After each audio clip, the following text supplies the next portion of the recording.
kid. It's the kid. It's the kid. It's the kid. It's the kid. It's the kid. It's the kid. It's the kid. It's the kid. It's the kid. It's your main man here, Double H Half Hope.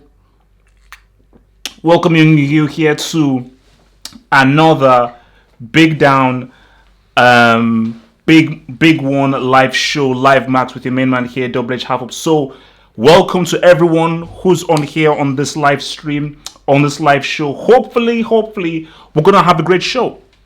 Hopefully, we're gonna have a great show. So, on the docket, we have Danny Ceballos joining Arsenal on loan. Man United, they're looking for Harry Maguire. We'll talk a little bit about Martial, because Martial has been trending based on Man United's game against Tottenham. Also talking a bit about Pogba, about how Pogba's brother has joined the Madrid side, and Real Madrid now feel that can give them confidence to go and poach Pogba. So all these new things, and yes, guys, new trim. I've gone bald. So there's nothing here. New trim. I've gone bald. I'm going in. We're riding through, man. So without further ado, and look, man, your boy Martin Rosario, man, already in there without super chats, man. Martin Rosario, man, you are the kid. You are that kid, man. So Martin Rosario dropping it $2 super chats. He says we need the Messi versus Cristiano debate for the people. HH, it's happening. So before I get into the main topics, that debate went well. Now I believe that I won, but the people on the street say that the boy Red won. But it doesn't matter who won. I thought that was a great debate, and I think it went so well. It was so interesting. Moving forth, I am now going to be doing a debate series where I pick two people who have to defend a player, whether it's Iniesta versus Zidane, Messi versus Cristiano, Ronaldo versus Maradona, who knows? And I will be the mediator and the referee, and you both are given 2 minutes increments where you have to defend your man and you have to report and everything. So that's what we're going to be doing moving forward. So more details on that after, but let's just get on with the show right now. So Danny Ceballos joins Arsenal on loan. Good signing. This is a good signing for Arsenal. In case you were not aware, Xhaka is trash. He's trash. Like, if we want to try and be nice, yeah, he's already can do everything. But if we want to be real, we want to be realistic, he's trash. There's no use of him. And if Arsenal want to be an elite club that want to win trophies and want to aim for something higher, Xhaka can't be your main central midfielder. He just can't be. He doesn't have no imagination. He can't dribble. No creativity. He's technically not really proficient. He is a good addition to a midfield. He's a guy that sits there and helps support the main midfielder. Arsenal don't have a main go-to midfielder. It's someone who sits in the center. They don't have a Modric. They don't have a Verratti. They don't have that dude in the middle who can say what's up. And I think in Danny Ceballos, you just have he's a better football player. He's a better midfielder, better footballer, and I think this is what Arsenal definitely need. And I think because also they bought a guy called Saliba, so I'm not sure you Arsenal boys might tell me who exactly Saliba is, but pertaining to Danny Ceballos, because I saw him play a bit for Real Madrid when, on the slide when they were just changing his stuff and everything, and boom, basically he just has the look of somebody who is of quality. Because remember this, you can look at the evidence. A lot of players who come from Spain always succeed in the Premier League, and even Arsenal themselves. Obviously, the late Jose Antonio Reyes, yeah, he was pretty good. Santi Cazorla. If Santi Cazorla was fit for like a majority of the season, I think Arsenal would have won more of a trophy. That is how good Santi Cazorla is. If Santi Cazorla was actually fit for a larger part of the season, I think they would have had a truly much more amazing team. I think Arsenal would have won a flipping trophy. So that is great for Arsenal. That is damn good. And I think, but for Arsenal, you have to do more than that.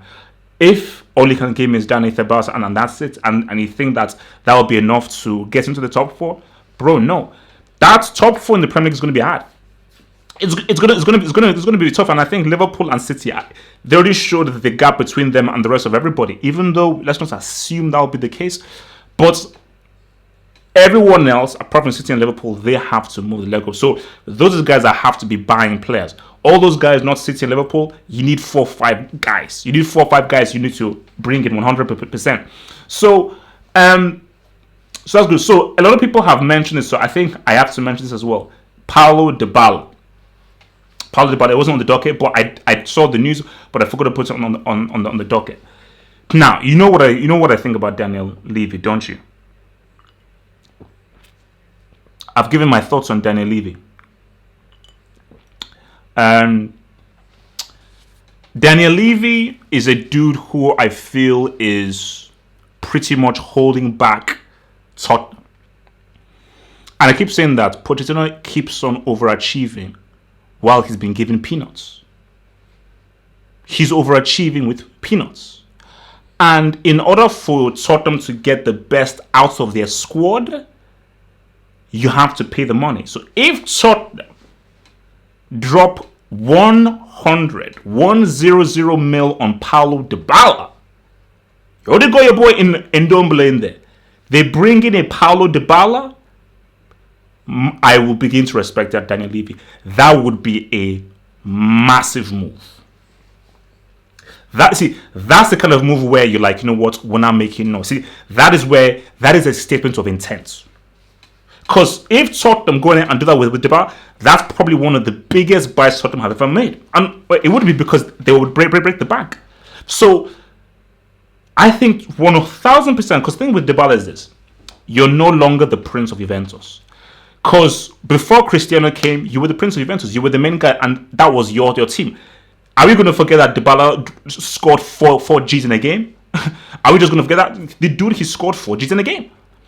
But you're no longer the prince of Juventus. It's Cristiano now. That's Cristiano's team. He is the main guy. Everything revolves around him. So, and trust me, if Dybala goes to Tottenham, no offense to Harry Kane. If he goes to Tottenham, that's Dybala's team. If Dybala goes there, he will be the best player, because let's not mince words. Dybala is better than Harry Kane. So let's not mince words. And I just think in that, you've got your playmaker, you've got a goal scorer, you've got an attacking midfielder. That will just raise the level of what Tottenham can do. And you've already got what your boy Lucas Moura can do. And because my belief, do you know why they're going for Dybala? I think Eriksen might be on his way out. I really think that Eriksen wants to leave. And I think Tottenham already resent the fact that they're going to lose Eriksen. And trust me, I've already given my views on Eriksen. Eriksen is talented. He's overrated. He's not as good as I thought he was. He's not as good as I thought he was. It's cool. He's not as good as I thought he was.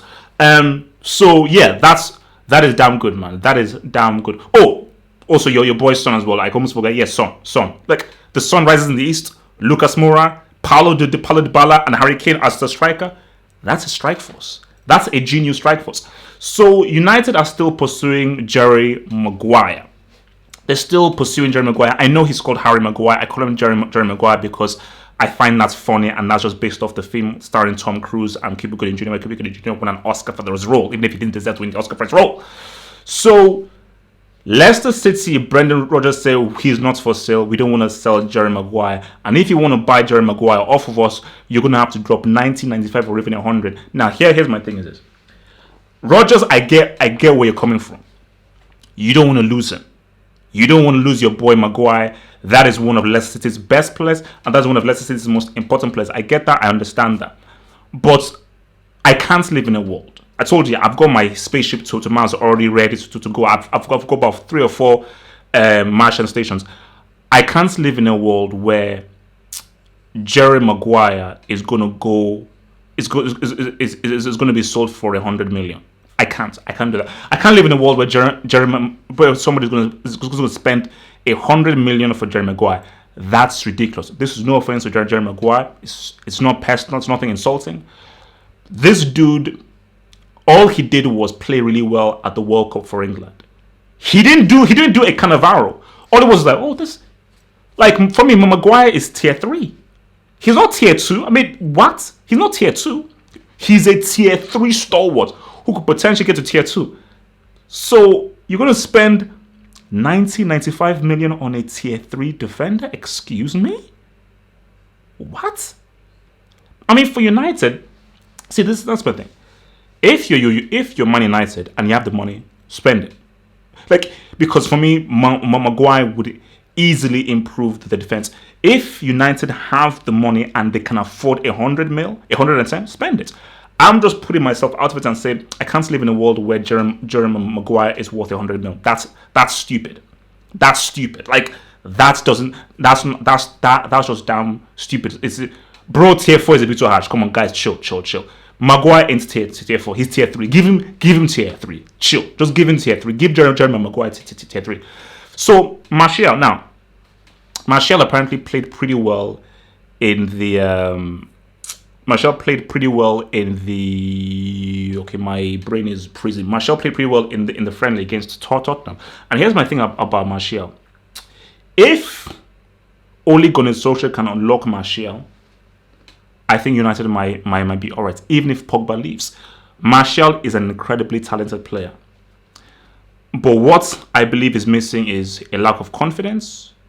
And I think there was friction between him and Uncle Mo. What I saw this boy do for Monaco, and what I saw this boy do when he came from Man United, I'm sorry, this guy is too good. Technical ability, great ball control, and a goal scoring instinct. And also, he's a guy he's not a poacher. This guy can create his own goals. Not many guys can dribble past 2, 3, 4 guys and then finish, which is what this guy is capable of doing. So if he can clean up Martial, and remember, this guy, it's all about psychological. If he could just extract the psychosis of Martial and Rashford can. We all know about how I believe the best strike partnership in the world is Aubameyang and Lacazette. I believe that is the best partnership of strikers in the world. I think that there's a potential of Rashford and Martial to form an even better partnership, because I think that guy is a very clinical finisher. Martial is the better footballer. He's a better, much more rounded, accomplished footballer. I think Rashford might be the. No, but put it this way: Martial at his best is better in every single aspect than Rashford at his best. He simply is. Like, in every single aspect: finishing, ball control, balance on the ball, footballing brain, everything. But Martial is better than Rashford if you take them both at their best. So if you roll Martial and Rashford, guys, that's a damn good partnership. And as I've always said, Martial is a striker. If I was United, play Martial and Rashford as two strikers. Put them into the middle, because I think Martial out wide, I don't think that works. Why does everyone feel that we have to just do this whole inside forward crap? Okay, can't we just do some two strikes? Like, at least just try. That's my thing. At least just try it and just see what's up. Pogba. So Labille, Paul, Pogba. So now, apparently Real Madrid are really, really trying to go in for Pogba right now. And I was reading a story that said Pogba's brother, Greenwood is not going to be an amazing player. He's alright, but is Greenwood going to be an amazing player? Some guys are saying don't forget about Greenwood. I mean, but who the hell is Greenwood? So my thing about this is Pogba. Now, Real Madrid are looking to get him, and I was reading a story that said that Pogba's brother is going to join a Madrid team, and they believe that because he's going to join a Madrid team, they believe that will be a great impetus to really help him join up for Real Madrid. And my thing, and here's my thing. Real Madrid have to go all out for Pogba. Modric is getting old. Modric is getting old, man. Like, I'm just trying to be real. Modric is getting old. He's getting old. Like, he needs to be replaced. And as I've always said, Toni Kroos is good. He ain't that dude. That midfield needs a superstar. Like, people talk a lot about Cristiano. A big part of the reason why Real Madrid gave you 3 CLs was Modric. Because when Modric was at his peak rolling, that guy was one of the best central midfielders in the world. And that was a huge reason why Real Madrid gave you 3 CLs. And the reason why Real Madrid suffered a lot this past season, Modric in this time, like Modric gave every ounce of his strength in 2018. He gave every ounce of his strength in 2018, and I think Modric has now passed his peak. And we're not going to begin to see Modric in the decline. He can still give you something, but Modric needs help. A midfield of Modric, Toni Kroos, and Casemiro in 2019 is not going to give you a CL. Sorry, that's not going to give you a CL. You can't. And Zidane wants another CL. I spoke to him. I spoke to Zidane last night, and Zidane told me, he said, look, man, I said to Zizou, can you please do an interview for the Football Hut? Zizou said, shut the hell up. So Zidane told me last night that I want another CL. I said, Zizou, bro, relax. You just have 3 in a row. And then Zizou that said, are you sick in the head? Did you know who I am? Then Zizou said that the only reason why I came for this job is that I want to get another CL. And I was like, Zidane, that's 4 CLs. And Zizou said, so it's basically Zizou actually reached out of the phone and then he then shoved this up and he said, no, I want 5 CLs as a manager. I was like, whoa. So Zidane, and this is fact, I spoke to him on the phone. We had like an hour-long conversation. I can't give you all the details we spoke about. We actually touched upon 2006. We touched upon 2006. But during our 1 hour conversation, Zidane said, nah, I really want Pogba. And my main aim is, I definitely want La Liga. But Zidane said my main aim is that I want to completely disrespect the Champions League. Because he said that I totally disrespected it already by winning three times in a row. But I want to disrespect it even more by adding 2 more in it as a manager. So when all is said and done, you cannot say the Champions League without mentioning the name Zinedine Zidane. So I was like, Zizou, that's crazy. And then he then dropped the phone. So that was it. So Zizou wants Pogba because he believes that Pogba is the extra ingredient for him to push through. So, I mean, what do you guys think? If you're Pogba, should you stay at Man United? Or do you go to Real Madrid? What should you guys think? You know, do you think that he should still give United 1 year? Because again, if he gives it 1 year and he doesn't sign a contract extension, bro, you're not going to get that cake. He'll go for a reduced fee. You know? So go to Madrid. No, he should leave. Okay. So remember, guys, hit the like button, man. Hit the like button, man. Yo, James Alari, man. Shout out to Ahmad, man. Hit that like button. Hit that flipping like button, man. Hit that like button, man. Oh, he's got 3 years left on his contract. I thought he had 2. Someone told me that he had 2 years left in his contract. So he's got 3 years left. So yeah. So I mean, brief. So yeah, I was watching a bit of the International Champions Cup, you know, and I watched a little bit of the Liverpool Sporting Lisbon game, and I think Liverpool are cursed when it comes to goalkeepers. Mignolet is pretty trash, but the thing about Mignolet is that he has good reflexes, but it's also pretty trash. Let me hit up this super chat. Yo, your boy Abdul Shaks, man. Abdul Shaks, thank you, Abdul Shaks, for the super chats. So Abdul Shaks says this. $10 super chat from Abdul Shaks. Much obliged. Is it time that Man United accepted the reality of not winning a league anytime soon? The same way that in the early 90s, no one thought Liverpool would go 30 plus years without a league trophy. Abdul Shaks, this is what I've been trying to explain to United fans. Man United are AC Milan. They're AC Milan. A lot of kids who didn't have a brain before 2007 or 2006